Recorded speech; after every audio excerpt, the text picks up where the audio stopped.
الدین الخالص۔ اعوذ باللہ من الشیطان الرجیم، بسم اللہ الرحمن الرحیم۔ یا ایہا النبی انا ارسلناک شاہدا ومبشرا ونذیرا وداعیا الی اللہ باذنہ وسراجا منیرا۔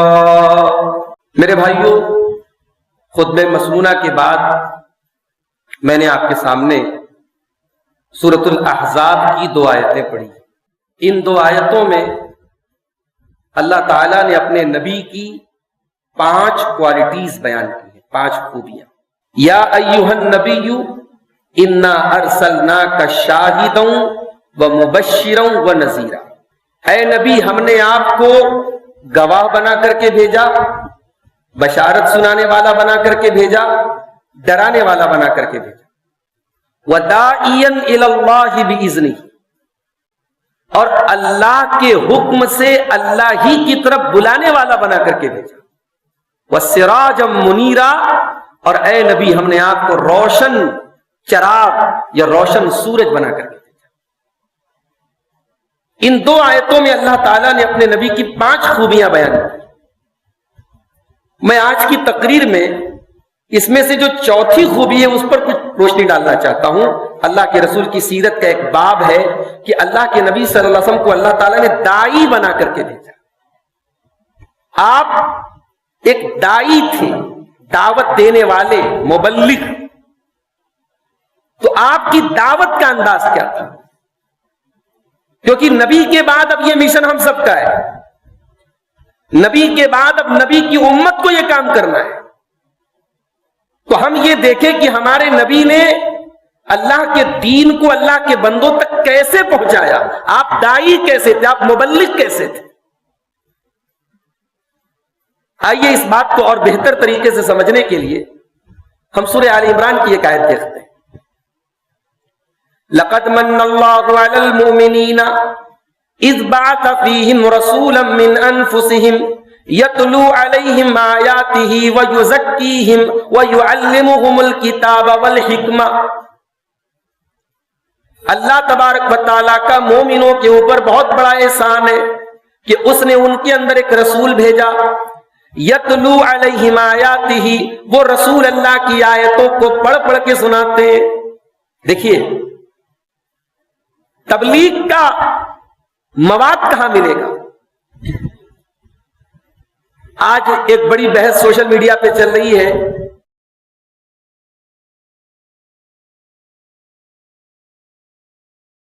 کیا ہے؟ کمپیریٹیو ریلیجین، جو کمپیریزن کرتے ہیں کہ اسلام بہتر ہے کہ عیسائیت بہتر ہے کہ فلاں مذہب بہتر ہے، اور وہ توحید کی جب بات کرتے ہیں تو بائبل کی آیتیں پڑھتے ہیں، وہ ہمارے غیر مسلم بھائیوں کی کتابوں سے پڑھتے ہیں۔ تو ہمارے بہت سارے علماء کا کہنا ہے کہ دعوت کا یہ انداز صحیح نہیں۔ Islam is not able to compare, اسلام کا کمپیریزن تو بنتا ہی نہیں ہے۔ جب اسلام یہ کہہ رہا ہے کہ اللہ کا دین ہے اور اللہ تعالیٰ کے یہاں ایکسیپٹیبل اور سویکار اسی مذہب کو کیا جائے گا، تو پھر کسی اور مذہب سے کمپیریزن کا کیا مطلب ہے؟ اس لیے جو کمپیریٹیو ریلیجن کا بہت زیادہ آج کل شہرہ چل رہا ہے، اسلام کی نظر میں یہ اس کی کوئی حیثیت نہیں۔ آپ غیر مسلموں کو قرآن پڑھ کے سنائیے۔ میں نام نہیں لوں گا، ہمارے ملک کے بہت سارے ایسے علماء ہیں جن کی پوری زندگی اسلام کی تبلیغ میں گزری اور ہزاروں لوگوں نے ان کے ہاتھ پہ کلمہ پڑھا، اور ان کی تمام دعوت و تبلیغ کا جو کی بنیاد تھی وہ قرآن اور حدیث تھی۔ ہمیں دوسرے مذہب کی کتابوں سے توحید کی دلیل دینے کی ضرورت نہیں، بلکہ اس کا کبھی کبھی سائیڈ ایفیکٹ ہوتا ہے۔ ہم جب کسی غیر مسلم کو بتاتے ہیں کہ تیرے مذہب میں بھی توحید ہے، تو وہ سوچتا ہے چلو میں اپنے مذہب پر چل رہا ہوں تو کیا برا ہے۔ تو ہمیں توحید قرآن سے دکھانا ہے۔ نبی کی دعوت کا پہلا مرکز کیا ہے؟ قرآن ہے۔ یتلو علیہم آیاتہ، وہ نبی تم کو قرآن کی آیتوں کو پڑھ پڑھ کے سناتے ہیں۔ وَيُزَكِّيهِمْ، وہ تمہارا تزکیہ کرتے، تمہاری تربیت کرتے ہیں۔ اسلام صرف تھیوری کا نام نہیں ہے، اسلام پریکٹس کا نام ہے۔ نبی نے اسلام کی تعلیم دی تو اسلام کی تعلیم کی روشنی میں لوگوں کی تربیت بھی. ابھی آپ نے شیخ عبد الرحمان صاحب کی تقریر سنی تربیت اولاد کے موضوع پر. باپ اپنے بیٹے سے 1000 مرتبہ کہ تو سچ بول, تو جھوٹ مت بول, اور باپ خود پریکٹیکل جھوٹ بول رہا ہو, تو بیٹا کتنی باپ سے سچائی کی تعلیم لے گا؟ باپ بیٹے سے بولے بیٹا گالی مت دینا, باپ بات بات پہ گالی دے, تو وہ کیا اپنے بیٹے کو گالی سے روکے گا؟ میں تو کبھی کبھی کہتا ہوں کہ تربیت اولاد کے موضوع پر جب ہم بات کریں تو ایک بات بڑی کلیئر ہو جانی چاہیے کہ تربیت اولاد کا نمبر بعد میں ہے, پہلے تربیت اپنی کرے ہم, تربیت ذات کا نمبر پہلے. باپ نمازی بنے, ماں نمازی بنے. یہ گھروں سے پردہ کیوں گیا؟ یہ گھروں سے شرم و حیا کیوں گئی؟ میں بے پردہ ہوئی, میں بے حیا ہوں. 70 سال کی ماں پردے میں چل رہی ہے اور 20 سال کی لڑکی جو ہے وہ جینس کی پینٹ پہن کر کے اور کرتی پہن کر کے اور چہرے پر ایک ماسک لگا کر کے ماشاءاللہ پردے کا حق اس نے ادا کر دیا. یہ بے غیرتی, یہ بے حیائی ماں نے الاؤ کیوں کی؟ ماں نے اجازت کیوں کی؟ ابھی ہمارے بھائی نے میسج کیا کہ مولانا ذرا اس پر آپ بولیے گا. نکھی گھاٹ کے علاقے میں ہمارے بہت سارے نوجوان ٹیلی گرام پر کچھ ایپس آتے ہیں, کچھ گیمز آتے ہیں, گیمز کھیل کر کے پیسہ کما رہے ہیں. بزنس مت کرو, کاروبار مت کرو, ہاتھ پیر توڑ کے گیم کھیل کے پیسے کماؤ. یہ ہماری نئی نسل نے سیکھا ہے. اور باپ کو کوئی اعتراض نہیں, صاحب گھر میں پیسہ آ رہا ہے. کیا باپ کی ذمہ داری نہیں بنتی کہ بیٹے سے پوچھے پیسہ کہاں سے آیا؟ ہمارے یہاں لوگ کہتے ہیں کہ جولہا کا لڑکا جو ہوتا ہے اس کو جولہگی سکھانی نہیں پڑتی ہے. جیسے مچھلی کے بچے کو تیرنا کوئی سکھاتا نہیں ہے, جولہا کا بیٹا آٹومیٹک جولہا بن جاتا ہے نا, کہاوت ہے ہمارے یہاں. بچہ اسی ماحول میں پیدا ہوتا ہے, بڑھتا چڑھتا ہے, اسے معلوم ہے کہ بھئی جو ہے تانی کس کا نام ہے, بانا کس کا نام ہے, تریا کس کا نام ہے, پوری وہ الف ب اے بی سی ڈی پوری جانتا ہے. ہم اپنے بچوں کو اپنے کاروبار کی اے بی سی ڈی سکھاتے, تو ہم یہ کیوں نہیں سکھاتے کہ بیٹا حلال کما کے لانا, حرام کبھی کما کے مت لانا؟ کیا حلال کمانے کے راستے نہیں ہیں میرے بھائی؟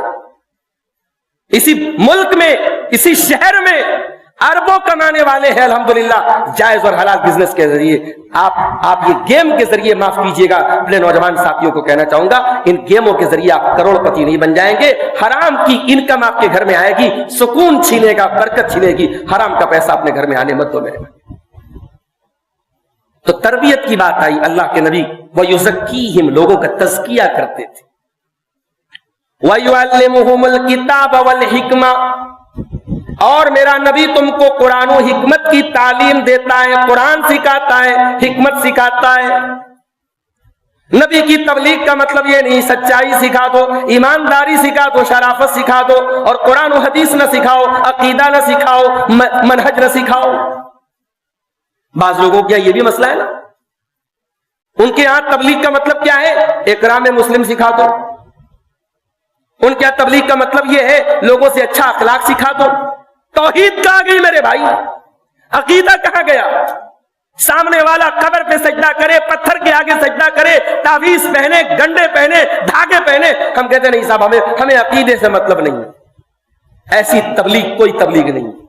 تبلیغ کے نام پہ ڈھکوسلا ہے, یہ ٹائم پاس ہو رہا ہے. میرے نبی نے جو تبلیغ کی, جو صحابہ نے تبلیغ کی, سب سے پہلے عقیدے پر توجہ دی, سب سے پہلے لوگوں کی توحید کو نکھارا ہے میرے بھائی. تو نبی کی دعوت کا کیا بنیاد کیا ہوئی؟ نبی تم کو تمہارا تزکیہ کرنے آئے اور تمہیں کتاب و حکمت کی تعلیم دینے آئے. اور آگے بڑھیے, نبی کی تبلیغ گھر سے اسٹارٹ ہوئی. اللہ کے پیارے نبی پر سب سے ابتدائی آیتیں جو نازل ہوئی, اس میں ایک آیت یہ نازل ہوئی سورہ شعراء کی, وَأَنذِرْ عَشِيرَتَكَ الْأَقْرَبِينَ, اے نبی اپنے قریبی رشتہ داروں کو ڈراؤ, اپنے خاندان کے لوگوں کو ڈراؤ.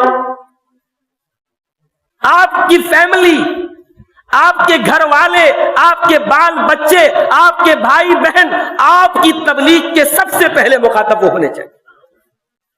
عجیب بات ہے بھائی, ہم ایران کی سیاست کے فیصلے کر رہے ہیں. ہم بیٹھ کر کے سعودی عرب میں کیا ہونا چاہیے کیا نہیں ہونا چاہیے, ہم اس پر بیٹھ کے باتیں کر رہے ہیں. ہم اللہ کی دھرتی پر اللہ کا نظام کیسے نافذ ہو, ہم اس کے لیے محنت کرنے کی بات کر رہے ہیں. اور اپنے گھر میں ہم اللہ کا نظام نافذ نہیں کر پا رہے. ہمارے گھروں میں بے نمازی، ہمارے گھروں میں حرام کمائی، ہمارے گھروں میں بے پردگی، ہمارے گھروں میں بے حیائی، ہمارے گھروں میں شرک و بدعت. نبی کی تبلیغ میں یہ سبق بھی ہمیں ملتا ہے کہ تبلیغ کا آغاز اپنے گھر سے.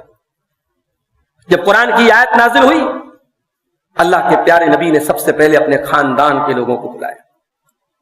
بخاری اور مسلم کے الفاظ ہیں، سارے قریش کے قبیلے کے لوگوں کو آپ نے جمع کیا. اے قریش کے لوگوں ادھر آؤ، اے بنو کعب ادھر آؤ، اے بنو مناف ادھر آؤ، اے بنو ہاشم ادھر آؤ، اے بنو مطلب ادھر آؤ. پہلے آپ نے عام لوگوں کو بلایا، پھر خاص کرتے چلے، سب کو مخاطب کیا. یہاں تک کہ آپ نے اپنے چچا عباس کا نام لیا. اے میرے چچا عباس آپ بھی سن لیجئے، اے میری بیٹی فاطمہ تو بھی سن لے، اے میری پھوپھی صفیہ آپ بھی سن لیجئے. انقذوا انفسکم من النار. اے میرے خاندان کے لوگوں، میں اللہ کا رسول بن کر کے آیا ہوں، تم کو جہنم کی آگ سے ڈرا رہا ہوں. اپنے آپ کو جہنم کی آگ سے بچا لو. تم اگر توحید کے راستے پہ نہیں آئے، تم نے اگر میرا کلمہ نہیں پڑھا، تم اسلام میں نہیں آئے، میں تم کو جہنم کی آگ سے نہیں بچا سکتا. تمہارے ساتھ رشتہ ہے، میں رشتہ نبھاؤں گا، لیکن میں اللہ کے مقابلے میں، اللہ کے عذاب کے مقابلے میں تمہاری کوئی مدد نہیں کر سکتا. یہ نبی نے اپنے گھر والوں کو میسج. نبی پر سب سے پہلے ایمان کون لایا؟ آپ کی بیوی حضرت خدیجہ رضی اللہ تعالیٰ. آپ کے یار، آپ کے دوست، آپ کے ہمدرد، آپ کے غم گسار، آپ کے جانثار، آپ کے یار غار، سائے کی طرح آپ کے ساتھ رہنے والے صدیق اکبر حضرت ابو بکر صدیق رضی اللہ تعالیٰ. آپ کے گھر میں بچے کی طرح رہنے والے حضرت زید، آپ کی پرورش کے انڈر میں رہنے والے حضرت علی، آپ کی فیملی کے لوگ ہیں. سب سے پہلے یہ ایمان لائے. تو نبی کی تبلیغ میں یہ خاص بات ملتی، گھر سے شروعات کی جائے. اور آگے بڑھیے، نبی کی تبلیغ میں ایک خاص بات اور ہے کہ دعوت میں حکمت کو ہمیشہ ملحوظ رکھا جائے. ادعو الی سبیل ربک بالحکمت والموعظۃ الحسنۃ وجادلھم باللتی ہی احسن. اے نبی اپنے رب کی طرف حکمت کے ساتھ بلاؤ. مگر ایک بات میں بول دوں، حکمت کا مطلب کیا ہوتا ہے؟ ہمارے اب بعض لوگ حکمت کا مطلب سمجھتے ہیں سب صحیح ہے. سب صحیح ہے، یہ حکمت نہیں ہے. کسی کو برا مت کہو، یہ حکمت نہیں ہے. حکمت یہ ہے کہ جہاں جو مقام اور جو جگہ جس بات کے لائق ہو وہ بات رکھی جائے، یہ حکمت. بہت سارے ایسے مقامات ہوتے ہیں جہاں غصے کا کام ہوتا ہے، وہاں آپ نرمی سے بات کریں گے تو بات خراب ہو جائے گی. اور بہت سارے مقامات ایسے ہوتے ہیں جہاں نرمی کی ضرورت ہے، وہاں غصہ دکھائیں گے بات خراب ہو جائے گی. تو نبی کی دعوت میں حکمت تھی. نبی کے پاس ایک دیہاتی بھی آتا تھا اور مکے کا سردار بھی آتا تھا. نبی دونوں سے ایک انداز میں بات نہیں کرتے تھے. نبی نے حکمت بتائی کہ کس کو کیسے مخاطب کیا جائے. ایسا بھی ہوا نبی کے پاس ایک آدمی آیا جس کے بارے میں اللہ کے رسول کو معلوم ہے کہ وہ برا آدمی ہے، مگر آپ نے بڑے اچھے سے اس سے بات کی. اس کو محسوس نہیں ہونے دیا کہ میں تمہارے اخلاق اور تمہارے کیریکٹر سے مطمئن نہیں ہوں. حضرت عائشہ نے پوچھا کہ آپ نے ایسا کیوں کیا؟ تو آپ نے فرمایا کہ یہ میرا اخلاق ہی ایسا ہے. تو نبی نے حکمت کے ساتھ دعوت اور سمجھانے کا انداز، موعظت تھی آپ کے اندر، نصیحت کرتے تھے، آپ سمجھاتے تھے. ایک دیہاتی مسجد میں آتا ہے، نماز پڑھنے کی جگہ پیشاب کرنے لگتا ہے.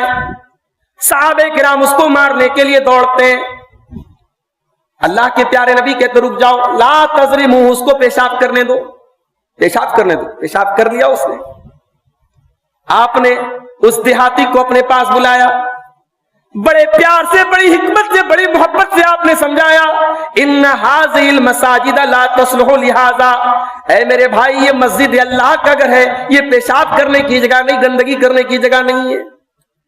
پھر آپ نے پانی منگوایا، پیشاب کو صاف کروایا. پھر آپ نے اپنے صحابہ سے کہا، اے میرے صحابہ، تمہیں اتنا جلدی طیش میں نہیں آنا چاہیے تھا. انما بعثتم میسرین ولم تبعثوا معسرین. تم آسانی پیدا کرنے کے لیے دنیا میں آئے ہو، مشکل پیدا کرنے کے لیے نہیں آئے ہو.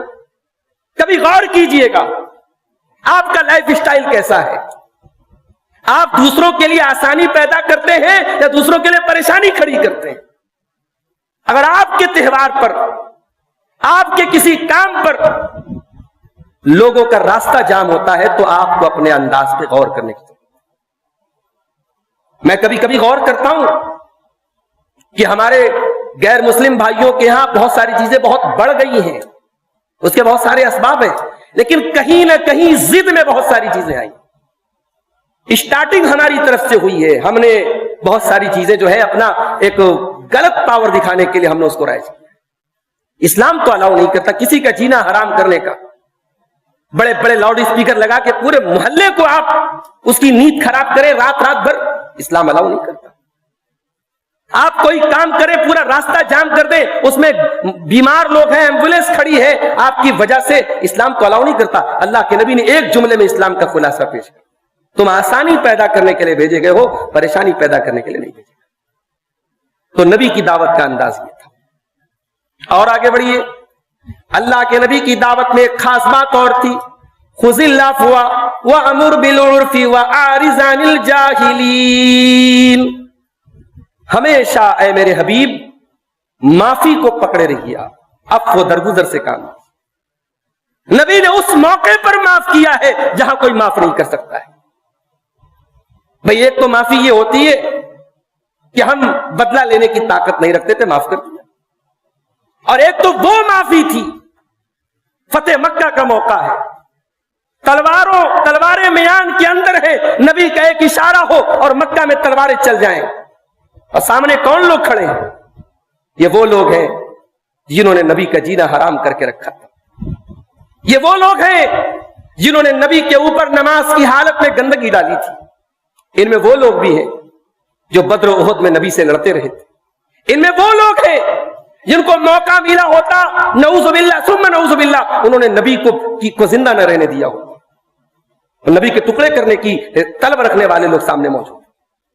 آج نبی کو پورا پاور ہے، پورا اختیار ہے، ایک اشارہ کر دے اللہ کے نبی، ایک ہونٹ ہلا دے، گردنیں کٹ جائیں گی، خون خرابہ ہو جائے گا۔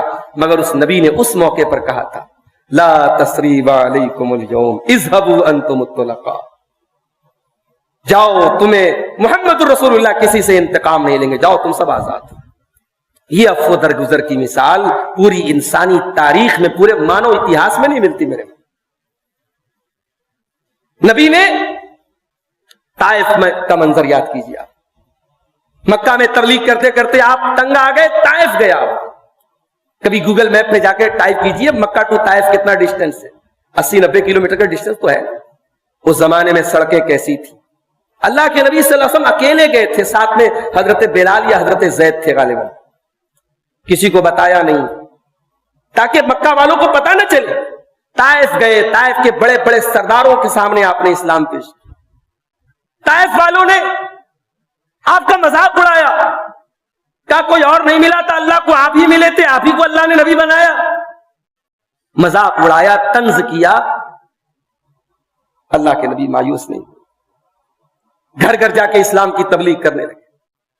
پورے طائف میں اللہ کے نبی تقریباً 1 ہفتہ رہے، ایک آدمی بھی میرے نبی کا کلمہ پڑھنے والا نہیں ہے، میرے نبی کی بات ماننے والا نہیں ہے۔ 1 ہفتہ گزر گیا، اللہ کے پیارے نبی طائف سے واپس آنے لگے۔ طائف کے لوگوں نے دیکھا کہ محمد رسول اللہ واپس جا رہے ہیں، انہوں نے اپنے محلے کے، اپنے علاقے کے بڑے کرمنل لوگوں کو، بڑے بدماش قسم کے لڑکوں کو پیچھے پیچھے لگا دیا کہ جا کر کے محمد رسول اللہ کے اوپر پتھر مارو۔ اللہ اکبر، وہ نبی جو رحمت کائنات بن کر کے آئے، جو محسن انسانیت بن کر کے آئے، جو انسانیت کے درد کے مسیحا بن کر کے آئے، طائف کی وادی میں آپ کے اوپر پتھر برسائے جا رہے ہیں اور آپ کے بدن سے خون بہ کر کے آپ کے جوتے میں جم رہا ہے۔ کبھی نبی کی سیرت کا یہ انداز بھی دیکھو میرے بھائی، نبی نے یہ تکلیفیں کس کے لیے اٹھائی ہیں؟ نبی کو اپنے لیے کچھ بنانا تھا کیا؟ نبی کی وفات ہو رہی ہے، نبی کے گھر میں کچھ نہیں ہے، ایک چھوٹا سا مٹی کا کچا سا کمرہ ہے، نبی کی کل کائنات، نبی اسی کمرے میں ساری زندگی گزار، کوئی فرنیچر نہیں, کوئی پراپرٹی نہیں, بچوں کے لیے کچھ چھوڑا نہیں, ہتھیار اپنے مسلمانوں کو صدقہ کر دیا. آخری رات محمد رسول اللہ کے گھر میں چراغ جلا ہے تو پڑوسی سے تیل ادھار مانگ کے جلا ہے. یہ زندگی گزاری ہے نبی نے. اس نبی نے اپنے لیے تو کچھ نہیں کیا. طائف میں پتھر کھایا تو اپنی ذات کے لیے تو نہیں کھایا, انسانوں کے لیے کھایا, انسانیت کے لیے کھایا. کسی طریقے سے طائف سے جان بچا کے نکلے, ایک کھجوروں کے باغ میں پہنچے تو اللہ کی بارگاہ میں اپنے دل کا دکھڑا پیش کیا. اور وہ دل کا دکھڑا جب پڑھو تو رونگٹے کھڑے ہو جاتے. اللہم انی اشکو الیک ضعف قوتی وقلت حیلتی وہوانی علی الناس یا رب المستضعفین. اے کمزوروں کے رب, اے میرے رب, میں اپنی کمزوری کا شکوہ تیری بارگاہ میں کرتا ہوں. الی من تکلنی, اے اللہ تو کس کے حوالے تو نے مجھ کو کر دیا ہے؟ اے اللہ کیا ایسے دشمن کے حوالے تو نے مجھ کو کر دیا ہے جس کو تو نے میرا معاملہ سونپ دیا ہے, یا ایسے دور کے لوگوں کے حوالے تو نے مجھے کر دیا ہے جو میرے ساتھ بڑی سختی برت رہے ہیں؟ اے اللہ میں سب برداشت کرنے کو تیار ہوں, اگر تو مجھ سے راضی ہے تو مجھے کوئی اور پرواہ نہیں ہے. نبی نے یہ الفاظ کہے تھے اللہ کی بات. اور اس کے بعد حضرت جبریل آتے ہیں اور کہتے ہیں کہ اے محمد رسول اللہ, یہ پہاڑوں کا فرشتہ آیا ہے, آپ سے اجازت مانگ رہا ہے, آپ حکم دے دیں اور ان مکہ طائف والوں کو دونوں پہاڑیوں میں رکھ کے پیس دیا جائے, ختم کر دیا. میرے نبی نے انہی طائف کے لوگوں کو جنہوں نے ابھی تازہ تازہ زخم پہنچایا تھا, ان کے بارے میں اللہ کے نبی فرماتے ہیں نہیں, بل ارجو ان یخرج اللہ من اصلابہم من یعبد اللہ وحدہ. مجھے امید ہے یہ ایمان نہیں لا رہے, کوئی بات نہیں, ان کی آنے والی نسلیں ایمان لائیں گی. اور دنیا کی تاریخ نے دیکھا اسی طائف کی وادی سے بڑے بڑے صحابہ پیدا ہوئے, انہی پہاڑوں کے بیچ میں سے بڑے بڑے صحابہ پیدا ہوئے. تو میرے عزیزوں, نبی کی دعوت میں عفو و درگزر کا بڑا مادہ تھا. غزوہ احد کا منظر یاد کیجیے. مسلمانوں کی ایک چوک سے مسلمان جیتی جنگ ہار گئے, 70 صحابہ شہید ہوئے, اللہ کے پیارے نبی کے دانت ٹوٹے, آپ کے ہونٹ پھٹ گئے, آپ کے چہرے کے اوپر جو مغفر تھا لوہے کا, اس کی کڑیاں آپ کے گال میں دھس گئی, پورا چہرہ لہو لہان. نبی نے اس عالم میں بھی بد دعا نہیں کی. نبی نے اس عالم میں بھی کہا اللہم اہد قومی فانہم لا یعلمون, اے اللہ میری قوم کو ہدایت دے, یہ نادان ہے. نبی نے امت کو سبق دیا کہ آپ جب دین کی دعوت دینے کے لیے نکلے ہیں تو آپ کے دل میں انسانیت کا درد ہونا چاہیے, انسانیت کی تڑپ ہونی چاہیے. لوگ شرک کر رہے ہیں, لوگ اللہ کو چھوڑ کر کے غیر اللہ کی عبادت کر رہے ہیں, آپ کے اندر یہ تڑپ ہوگی کیسے ان کو توحید پر لائیں. آپ کو نفرت نہیں کرنا ہے لوگوں سے, آپ کو گھرنا نہیں کرنا ہے لوگوں سے, آپ کو دور نہیں کرنا ہے لوگوں سے. اپنے اخلاق سے, اپنی محبت سے, اپنے کردار سے لوگوں کو قریب لاؤ, انہیں توحید کی دعوت. اور اسی لیے اللہ قرآن میں کہتا ہے فَلَعَلَّكَ بَاخِعٌ نَفْسَكَ عَلَىٰ آثَارِهِمْ إِن لَّمْ يُؤْمِنُوا بِهَٰذَا الْحَدِيثِ أَسَفًا. اے نبی, آپ کو لوگوں کے ایمان لانے کی اتنی فکر ہے, کہیں اس فکر میں آپ اپنی جان نہ دے دیں. نبی کو لوگوں کے ایمان لانے کی اتنی فکر ہے کہ اللہ کہہ رہا ہے کہ اے نبی کہیں آپ اپنی جان نہ دے دیں. ایک دوسرے مقام پر اللہ اپنے نبی کو تسلی دیتا ہے قَدْ نَعْلَمُ إِنَّهُ لَيَحْزُنُكَ الَّذِي يَقُولُونَ. اے نبی ہم کو معلوم ہے کہ یہ لوگ آپ کے بارے میں طرح طرح کی باتیں کرتے ہیں اور آپ وہ باتیں سن کر کے غمگین ہوتے ہیں, پریشان ہوتے ہیں. اے نبی فَإِنَّهُمْ لَا يُكَذِّبُونَكَ وَلَكِنَّ الظَّالِمِينَ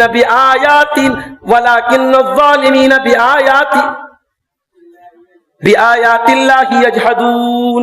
یہ ظالم آپ کو نہیں جھٹلاتے, اللہ کی آیتوں کو جھٹلاتے. اللہ نے اپنے نبی کو تسلی دی ہے. میرے بھائی, نبی کا جنون تھا اسلام کی دعوت دے. نبی کا چچا ابو لہب نبی کے پیچھے پیچھے چل رہا ہے. اللہ کے نبی حج کا سیزن آیا, مکہ کے بازاروں میں نکل کے دین کی دعوت پیش کر رہے ہیں, اور پیچھے سے چچا کہہ رہا ہے خبردار اس کی بات مت سننا, خبردار یہ سابی ہو گیا ہے, بے دین ہو گیا, اس کی بات مت سننا. تو میرے عزیزوں, میرے بھائیوں, دین کی دعوت یہ پھولوں کی سیج نہیں ہے, کانٹوں بھرا راستہ ہے. مگر ہاں ایک بات اور یاد رکھیے گا, دین کی دعوت کا کام نبی نے پیش کیا, اللہ نے ایک چیز کی گارنٹی لی, یا ایھا الرسول بلغ ما انزل الیک من ربک، اے نبی آپ اللہ کے دین کی تبلیغ کرتے رہیے۔ وَإِن لَّمْ تَفْعَلْ فَمَا بَلَّغْتَ رِسَالَتَهُ، اگر آپ نے ایسا نہیں کیا تو آپ نے اللہ کی رسالت کا حق ادا نہیں کیا۔ وَاللَّهُ يَعْصِمُكَ مِنَ النَّاسِ، اے نبی جب تک آپ اللہ کے دین کی تبلیغ کرتے رہیں گے اللہ آپ کی حفاظت کرتا رہے گا۔ ایک موقع تھا، مکے کے کافر لوگ بیٹھے ہوئے تھے، ابو جہل سے کسی نے کہا کہ کیا یہاں پہ محمد کا چہرہ مٹی میں ملایا جائے گا؟ تو ابو جہل نے کہا کہ ہاں ملایا جائے۔ کہا کہ لا تعنى على رقبته ولا اؤفرن وجهه في التراب، کہا کہ اگر میں نے دیکھ لیا یہاں محمد کو سجدہ کرتے صلی اللہ علیہ وسلم، اگر یہاں سجدہ کرتے ہوئے دیکھ لیا ان کی گردن پہ پیر رکھ کر کے کچل دوں گا، ان کا چہرہ مٹی میں ملا دوں گا۔ تھوڑی دیر کے بعد اللہ کے پیارے نبی آتے ہیں اور اسی کھانے کعبہ میں ابو جہل کے سامنے نماز پڑھنے لگتے ہیں، سجدے میں جاتے ہیں۔ ابو جہل نبی پر حملہ کرنے کے لیے آگے بڑھتا ہے، مسند احمد کی صحیح روایت کے الفاظ ہیں، آگے بڑھتا ہے پھر ڈر کر کے پیچھے آ جاتا ہے۔ لوگ کہتے ہیں کیا ہو گیا؟ کہتا ہے رأیت بین یدی خندقا من النار وحولا واجنحۃ، او لوگو میں جب محمد الرسول اللہ کی طرف آگے بڑھا میں نے دیکھا کہ ایک آگ کا گڑھا ہے اور ایک عجیب سی خوفناک چیز اور بہت سارے پر ہیں۔ فرشتوں نے بیریکیڈنگ لگاتی تھی، آؤ میرے نبی کے پاس آؤ، قریب تو آؤ، تو جلا کے راکھ کر دیں گے۔ جب نبی نے سلام پھیر لیا کہا کہ اگر ابو جہل میرے قریب آتا فرشتے اس کی بوٹی بوٹی کاٹ ڈالتے، فرشتے اس کا ایک ایک عضو کاٹ ڈالتے۔ اور یہی واقعہ ہے جو اللہ نے قرآن میں سورہ علق میں نازل کیا، ارأیت الذی ینہا عبدا اذا صلی ارأیت ان کان علی الہدی او امر بالتقوی ارأیت ان کذب وتولی علم یعلم بان اللہ یرا، اے نبی کیا آپ نے اس انسان کو دیکھا جو اللہ کے ایک بندے کو نماز پڑھنے سے روک رہا ہے؟ کیا وہ یہ نہیں جانتا کہ وہ نبی تو ہدایت کی بات کر رہے ہیں، وہ تو نیکی کا حکم دے رہے ہیں، یہ انسان اللہ کے دین کو جھٹلا رہا ہے۔ علم یعلم بان اللہ یرا، کیا یہ نہیں جانتا کہ اللہ سب کچھ دیکھ رہا ہے؟ پھر ابو جہل نے کہا گھبراؤ نہیں، اپنے ساتھیوں کو بلا کے لاتا ہوں، اپنی مجلس کو بلا کے لاتا، اپنے دوست سنگی لوگوں کو بلا کے لاتا ہوں۔ اللہ نے اس کا بھی جواب دیا، کلا لئن لم ينتہی لنسفعا بالناصیہ ناصیۃ کاذبۃ خاطیہ فلیدع نادیہ سندع الزبانیہ، بلاؤ اپنی مجلس کو، بلاؤ اپنے دوستوں کو۔ اللہ چیلنج دے رہا ابو جہل کو، بلا تو اپنے ساتھیوں کو، ہم بھی بلاتے ہیں زبانیہ کو، ہم بھی بلاتے ہیں جہنم کے فرشتوں کو، جہنم کی نگرانی کرنے والے فرشتوں۔ تو اللہ اپنے نبی کا ڈیفنس بھی کرتا ہے، دین کا کام کریں گے، دعوت کا کام کریں گے، اللہ کی توحید کی طرف بلائیں گے، اللہ آپ کی مدد کرے گا۔ میرے اسی بنارس میں ہم نے دیکھا، بجٹیا میں روز آتا جاتا ہوں، بجٹیا کے وہ علاقے یا توحید کی بات کرنا جرم تھا، قال اللہ اور قال رسول کی بات کرنا جرم تھا۔ اللہ کی توفیق سے وہاں بھی چند اللہ کے بندے جب توحید کی دعوت پیش کی گئی انہوں نے اس دعوت کو قبول کیا۔ ہمارا کام میرے بھائیوں، یہ آپ اگر اپنے آپ کے بارے میں یہ سمجھ رہے ہیں کہ ہم توحید و سنت کی راہ پہ چل رہے ہیں تو اس توحید و سنت کی دعوت آپ کی زندگی کا ایک مشن ہونا چاہیے۔ نبی نے ہمیں یہ مشن دیا ہے، ہمیں زندگی کی آخری سانس تک اللہ کے بندوں کو توحید کی دعوت دینا ہے۔ اور ایک بات اور یاد رکھیے، یہ جو توحید کی دعوت دینا ہے نا، اس میں تدریج کا بھی خیال کرنا ہے۔ بعض لوگ کیا کرتے ہیں، سوچتے ہیں ایک ہی دن میں پورا کلمہ پڑھوا دیں، ایسا نہیں ہوتا بھائی، اسٹیپ بائی اسٹیپ کام کرنا چاہیے۔ حضرت معاذ ابن جبل کو اللہ کے نبی بھیج رہے ہیں یمن کی طرف، آپ نے کہا ہے معاذ انک تاتی قوما اہل کتاب، تم ایسے لوگوں کے پاس جا رہے ہو جو اہل کتاب ہے، وہاں پہ یہودی رہتے تھے، نصارہ رہتے تھے، اہل کتاب رہتے تھے۔ آپ نے کہا اے معاذ ان کو جا کر کے سب سے پہلے یہ بتاؤ کہ اللہ کے سوا کوئی عبادت کے لائق نہیں اور میں اللہ کا رسول ہوں۔ ان کو توحید کی دعوت دو، ان کو رسالت کی دعوت دو. جب یہ دو چیزیں وہ قبول کر لے فَعَالِمْهُمْ أَنَّ اللَّهَ قَدِ افْتَرَضَ عَلَيْهِمْ 5 صَلَوَاتٍ فِي الْيَوْمِ وَاللَّيْلَةِ، تب جا کر کے ان کو بتاؤ کہ 5 ٹائم کی نماز ان کے اوپر فرض ہے. جب وہ نماز سیکھ لے تب ان کو بتاؤ کہ ان کے مال میں زکوٰۃ فرض ہے، جو امیروں سے لی جائے گی غریبوں کو لوٹائی جائے گی. اسٹیپ بائی اسٹیپ دعوت دے. ایک چیز کا اور خیال کرنا ہے دعوت کے میدان، جو انٹیلیجنٹ لوگ ہیں، جو سمجھدار لوگ ہیں، ان پر فوکس کرنا ہے. پہلے کبھی غور کیجئے گا، نبی کے اوپر جو سب سے پہلے جو ایمان لائے یہ اپنے قبیلے کے، اپنے خاندان کے بڑے انٹیلیجنٹ لوگ تھے. اللہ کے نبی جانتے تھے کہ جو سمجھدار آدمی ہے اس کے اوپر بہت زیادہ محنت نہیں کرنی پڑے، اس کے سامنے اسلام پیش کروں گا وہ قبول کر لیں گے. حضرت ابو بکر صدیق کے اوپر محنت نہیں کرنی پڑی آپ نے اسلام پیش کیا، انہوں نے قبول کر لیا. پھر حضرت ابو بکر کی تبلیغ سے جو لوگ اسلام لائے، حضرت عثمان غنی رضی اللہ تعالی، حضرت طلحہ ہے، حضرت عبداللہ بن مسعود ہے، حضرت سعید بن عاص ہے، یہ جو شروعات میں جو لوگ ایمان لائے ہیں آپ دیکھیے یہ اپنے خاندان کے بڑے چنے ہوئے لوگ تھے. تو اللہ کے نبی صلی اللہ علیہ وسلم جو بڑے لوگ ہوتے تھے، جو اپنی قوم کے سمجھدار لوگ ہوتے ان پر فوکس کرتے تھے، ان کو پہلے سمجھاتے تھے. اس زمانے میں ایک آدمی تھا حاتم تائی، بڑا مشہور آدمی تھا، آج بھی لوگ نام لیتے ہیں حاتم تائی کا. حاتم تائی کی سخاوت کا آج بھی نام لیتے ہیں. حاتم تائی کے قبیلے کو لوگ ایمان نہیں لائے، صحابہ نے حملہ کیا. حاتم تائی کا تو انتقال ہو چکا تھا، ان کی ایک بیٹی تھی صفانہ بنت حاتم، وہ قید ہو کر کے آئی. اس نے آ کر کے کہا اللہ کے رسول سے کہ اے محمد صلی اللہ علیہ وسلم، میرے باپ اتنے نیک انسان تھے، اتنے سخی تھے، اتنا لوگوں کو کھلاتے پلاتے تھے، ایسے نیک باپ کی بیٹی کے ہاتھوں میں پیروں میں زنجیریں ڈالی جائیں گی؟ اللہ کے نبی نے کہا نہیں آپ نے آزاد کر دیا. اور حضرت صفانہ فوراً کلمہ پڑھ لیتی ہیں، اسلام لیا. ان کے بھائی عدی یہ شہر چھوڑ کے بھاگ جاتے ہیں. بعد میں یہ آتے ہیں مدینہ. اللہ کے نبی کہتے ہیں اسلم تسلم، اے عدی اسلام لے آؤ تم سیف ہو جاؤ. تو حضرت عدی ابن حاتم پہلے عیسائی تھے، کرسچن تھے، تو کہتے ہیں کہ اے محمد صلی اللہ علیہ وسلم میں آلریڈی ایک دین پر چل رہا ہوں. آپ نے کہا مجھے معلوم ہے تم کون سے دین پہ چل رہے ہو. آپ نے کہا کہ کیا تم کروسی مذہب کے نہیں ہو؟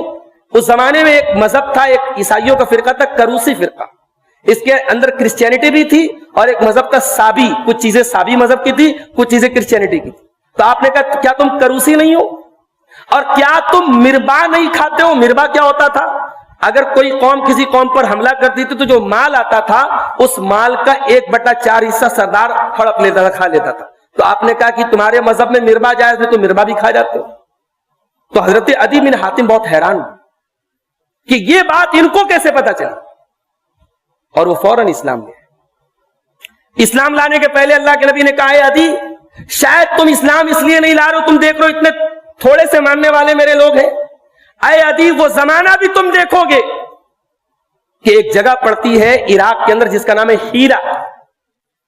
آپ نے کہا کہ اے عدی ہیرا سے ایک عورت چلے گی اور مکہ آئے گی اور خانے کعبہ کا طواف کرے گی، اور اس کے ساتھ کوئی نہیں ہوگا اور اس کو کسی کا ڈر بھی نہیں ہوگا، اکیلی آئے گی اور طواف کر کے چلی جائے گی. اسلام ہیرا تک پہنچے گا اور امن اور چین کے ساتھ اسلام پر لوگ عمل کریں. اس کے بعد کہا آپ نے کہ اے عدی شاید تمہیں اس لیے ایمان لانے میں سوچ وچار ہو رہا ہے، تمہیں لگ رہا ہے کہ دولت نہیں ہمارے پاس. اے عدی وہ دن بھی تم دیکھو گے جب کسرا کے خزانے میرے صحابہ اور میرے ساتھیوں کے ہاتھ میں. عدی بن حاتم نے کہا کسرا بن ہرمز کی بات کرے، ایران کے بادشاہ کی بات کرے؟ کہا ہاں ایران کے بادشاہ کی بات کرے. اور کہا کہ اے عدی مال اتنا ہوگا کہ لوگ صدقہ لے کر کے نکلیں گے، کوئی صدقہ قبول کرنے والا نہیں. حضرت عدی بن حاتم کہتے 2 چیزیں تو میں نے اپنی زندگی میں دیکھی. عراق فتح ہو گیا اور ہیرا سے ایک عورت اکیلی چل کے مکہ آ کے طواف کر سکتی تھی، کوئی روکنے والا نہیں تھا، وہ دور بھی میں نے دیکھا. اور ایران فتح ہوا اور کسرا کے خزانے مسلمانوں کے قبضے میں آئے، وہ دن بھی میں نے دیکھا. تیسرا دور میں نے ابھی نہیں دیکھا، شاید بعد میں آئے گا۔ علماء لکھتے ہیں وہ دور بھی حضرت عمر بن عبدالعزیز کے دور میں آیا تھا۔ ایک ایسا دور آیا تھا اسلامی تاریخ کا، حضرت عمر بن عبدالعزیز کے دور میں اتنا مال لوگوں کے پاس ہو گیا تھا کہ لوگ صدقہ لے کے نکلتے تھے تو کوئی قبول کرنے والا نہیں۔ تو نبی نے سمجھدار لوگوں کو فوکس، بلکہ اس میں کبھی ایسا بھی ہوا، ایک مرتبہ آپ ولید بن مغیرہ کو تبلیغ کر رہے تھے، ولید بن مغیرہ کو اسلام سمجھا رہے تھے۔ ولید بن مغیرہ کون تھا؟ اپنے خاندان کا بہت رئیس آدمی تھا، بہت بڑا آدمی تھا۔ اتنے میں ایک صحابی آئے، ان کا نام تھا عبداللہ ابن ام مکتوم، نابینا صحابی تھے۔ وہ آئے اور انہوں نے اللہ کے نبی سے کوئی بات کہی۔ اللہ کے نبی صلی اللہ علیہ وسلم کو تھوڑا ناگوار گزرا، آپ کو لگا کہ یہ تو میرے صحابی آلریڈی ہیں اور غریب آدمی ہے، کمزور آدمی ہے، نابینا ہے، ان کے اوپر اب مجھے محنت زیادہ نہیں کرنی ہے، یہ سامنے جو بیٹھا ہے مکے کا سردار بیٹھا ہے، اس کے اوپر مجھے محنت کرنی ہے۔ اللہ کے رسول کے چہرے پر تھوڑی سی ناگواری آئی۔ یہ جو تھوڑی سی ناگواری آئی یہ بھی اللہ کو پسند نہیں آئی، اور قرآن کی آیتیں نازل ہو گئی سورہ عبس کی، عبس وتولی ان جاءہ الاعمی وما یدریک لعلہ یزکا او یذکر فتنفعہ الذکریٰ۔ اے میرے حبیب، آپ کا چہرہ تھوڑا سا آپ کا چہرہ بگڑ گیا اور آپ نے منہ پھیر لیا اس بات پر کہ ایک نابینا آپ کے پاس آیا تھا۔ آپ کو کیا پتا کہ وہ جو آیا تھا وہ نصیحت حاصل کرنے کے لیے آیا تھا، جو آپ کی بات نہیں مان رہا ہے اس کے تو آپ پیچھے پڑے ہوئے ہیں، اور جو خود چل کے آ رہا ہے آپ اس کی طرف توجہ نہیں دے رہے۔ یہاں اللہ تعالیٰ نے اپنے نبی کی تربیت کی، تنبیہ کی۔ تو عزیزوں، بزرگوں، بھائیوں، بتانے کا مقصد یہ ہے کہ اللہ کے نبی کی دعوت کا ایک انداز یہ بھی تھا کہ آپ سماج کے جو انٹلیکچوئل لوگ ہوتے تھے، جو سمجھدار لوگ ہوتے تھے، جو بڑے لوگ ہوتے تھے، ان پر فوکس کرتے تھے کہ اگر یہ اسلام لے آئیں گے تو باقی لوگوں کو اسلام پہنچانا آسان ہو جائے گا۔ اور آخری چیز بیان کر کے بات ختم کروں گا، اللہ کے نبی کی دعوت میں ایک خاص بات ہمیں یہ بھی ملتی ہے کہ آپ توحید کے معاملے میں کبھی کمپرومائز نہیں کرتے۔ ایک دور ایسا بھی آیا، آپ کو آفر کیا گیا کہ ایک کام کیجئے اے محمد صلی اللہ علیہ وسلم، ایک دن آپ ہمارے معبود کو مان لیجئے، ایک دن ہم آپ کے معبود کو مان لیں گے، ایک دن آپ ہمارا کلمہ پڑھ لیجئے، ایک دن ہم آپ کا کلمہ پڑھ لیں گے۔ سورہ کافرون کی آیت نازل ہو گئی، قل یا ایھا الکافرون لا اعبد ما تعبدون ولا انتم عابدون ما اعبد ولا انا عابد ما عبدتم ولا انتم عابدون ما اعبد۔ اے نبی آپ کہہ دیجئے جس کی عبادت تم کرتے ہو اس کی میں نہیں کر سکتا، اور جب تک تم اپنے شرک پر جمے ہوئے ہو جس اللہ کی میں عبادت کرتا ہوں اس کی تم نہیں کر سکتے۔ لکم دینکم ولی دین، تم اپنے دین پر چلو، ہم اپنے دین پر چلو۔ اسلام اخلاق کی تعلیم دیتا ہے، عقیدے میں کمپرومائز کرنے کی تعلیم نہیں دیتا۔ ابھی ہمارے استاذ محترم خطاب کر رہے تھے، آج سوشل میڈیا کا دور ہے، ہمارے بہت سارے نوجوان بھائی چارہ کے نام پہ، انسانیت کے نام پہ، مانوتا کے نام پہ عقیدے کی واٹ لگا رہے ہیں، عقیدے کی اور ایمان کی دھجیاں اڑا رہے ہیں۔ ان کو معلوم ہی نہیں کہ کون سا جملہ ایسا ہے، کون سی بات ایسی ہے جس سے اسلام اور ایمان کے دائرے سے انسان نکل جاتا ہے۔ وہ دوسروں کو اپنانے کے چکر میں ایسی حرکتیں اور ایسے نعرے اور ایسی چیزیں اپنی زبان سے نکال دیتے جو شرک ہے، جو کفر ہے۔ میرے بھائیوں، انسانیت اپنی جگہ ہے، اخلاق اپنی جگہ ہے، اور دین اور عقیدہ اپنی جگہ ہے، اس سے کوئی کمپرومائز نہیں کیا جائے گا۔ اللہ کے پیارے نبی نے پوری زندگی اپنے لیے انتقام نہیں لیا، مگر جب اللہ کے دین کا معاملہ آیا آپ انتقام لیتے تھے۔ حضرت عائشہ کہتی ہیں، بخاری اور مسلم کی روایت ہے، ما خیر رسول اللہ صلی اللہ علیہ وسلم بین امرین الا اخذ ایسرہما۔ اللہ کے پیارے نبی کو جب بھی دو آپشن دیا جاتا تھا تو جو آسان معاملہ ہوتا تھا اس کو آپ اپناتے تھے۔ ومن انتقم لنفسہ، اور اللہ کے پیارے نبی نے کبھی اپنی ذات کے لیے انتقام نہیں لیا۔ الا ان تنتہک حرمات اللہ، ہاں اگر اللہ تعالیٰ کی حرمت پامال ہوتی تھی، اللہ کے دین کا معاملہ ہوتا تھا، اللہ کی توحید کا معاملہ ہوتا تھا، فینتقم للہ، تو اللہ کے نبی اللہ کے لیے انتقام لیتے تھے۔ آپ کی دینی غیرت اور آپ کی ایمانی غیرت کا تقاضا ہے، اگر قرآن پر انگلی اٹھے، اگر نبی پر اعتراض ہو، اگر نبی کی گستاخی ہو اور آپ کو کوئی فرق نہ پڑے، آپ کے ماتھے پر کوئی چنتا کی لکیر نہ آئے، آپ کے دل میں کوئی فکر مندی نہ پیدا ہو، تو آپ کو اپنے ایمانی غیرت کا جو ہے جائزہ لینے کی ضرورت ہے۔ میرے بھائیوں، ہماری جو ایمانی غیرت ہے وہ ہمارے اندر ہمیشہ رہنی چاہیے۔ ہم دین کی دعوت کا جب کام کریں تب بھی یہ غیرت ہمارے اندر ہونی چاہیے۔ پیارے نبی صلی اللہ علیہ وسلم کی دعوت کے تعلق سے اور آپ کی تبلیغ کے تعلق سے یہ چند بنیادی باتیں آپ کے سامنے میں نے رکھی ہیں، اور ہمارے جن عزیزوں کی محنت سے نکھی گھاٹ کے اس مسجد پہ آج کا یہ پروگرام منعقد ہوا، میں ان کا بھی شکر گزار ہوں۔ اور اللہ سے دعا کرتا ہوں اللہ ان بھائیوں کی اس محنت کو قبول فرمائے. بارش کے موسم کے باوجود دقتیں اور پریشانیاں اٹھا کر آپ حضرات اس پروگرام میں آئے ہیں. اللہ آپ سب کا آنا جانا, ہم سب کا آنا جانا قبول فرمائے. اللہ کہنے سننے سے زیادہ عمل کی ہم سب کو توفیق عطا فرمائے.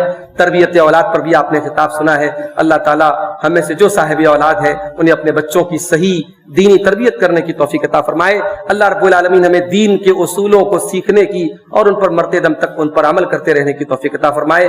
رب العالمین ہر قسم کے شرک و بدعت سے ہم سب کی حفاظت فرمائے. اللہ ہمیں سے جو بیمار ہیں ان کو شفاء کامل عاجل عطا فرمائے. جو روزی روٹی سے پریشان ہیں اللہ ان کے کاروبار میں برکت نصیب فرمائے. جب تک ہم دنیا میں زندہ رہیں اسلام پر زندہ رہیں اور ہم سب کا خاتمہ ایمان پر ہو.